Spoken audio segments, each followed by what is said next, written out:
સુરતની લક્ષ્મી ડાયમંડ કંપનીમાં આઈટી વિભાગની તપાસ યથાવત છે અને સતત ત્રીજા દિવસે આઈટી વિભાગનું સર્ચ ઓપરેશન યથાવત ચાલી રહ્યું છે. વસંત ગજેરા અને ચુની ગજેરાની કંપનીમાં તપાસ ચાલુ છે. સુરત, મુંબઈ સહિત 30 જેટલા સ્થળો પર આઈટી વિભાગની તપાસ ચાલી રહી છે.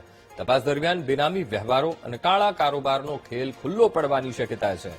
વસંત ગજેરાએ બેવાઈના જમીન પ્રોજેક્ટમાં મોટા પાયે રોકાણ કર્યું. જમીન ખરીદીમાં ટેક્સ ભરવાથી બચવા અન્ય લોકોના નામ ઉપયોગમાં લેવાયા હોવાનો પણ એ સામે માહિતી આવી રહી છે અને જમીન એને થયા પછી પોતાના નામે કરાવી હોવાની પણ આશંકા છે.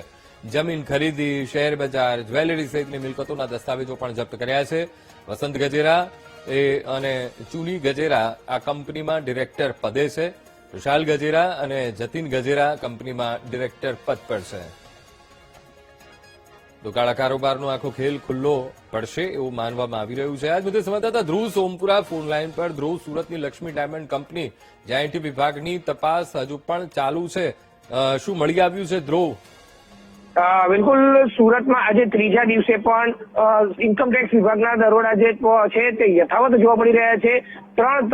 ત્રણ દિવસ પહેલા જે છે તેમાં સવારે 5:30 વાગે કરેલા રેડ જે ઇન્કમટેક્સની આજે ત્રીજા દિવસે પણ યથાવત જોવા મળી રહી છે.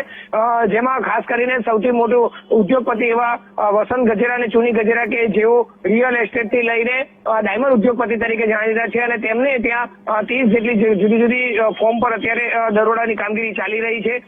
ખાસ કરીને હવાલા નેટવર્કના આધારે મોટી કરચોરીની પણ આશંકા વ્યક્ત કરાઈ રહી છે. ગુજરાત સહિત મુંબઈ મળી કુલ 30 સ્થળો પર હાલ દરોડાની કામગીરી ચાલી રહી છે. ઇન્કમટેક્સ વિભાગની તપાસની કામગીરી ચાલી રહી છે અને જેમાં અનેક બેનામી આવકો અને બેનામી વ્યવહારો મળી રહે તેવી શક્યતા છે. જી બિલકુલ ધ્રુવ, સમગ્ર માહિતી સાથે જોડાવા બદલ આપનો આભાર.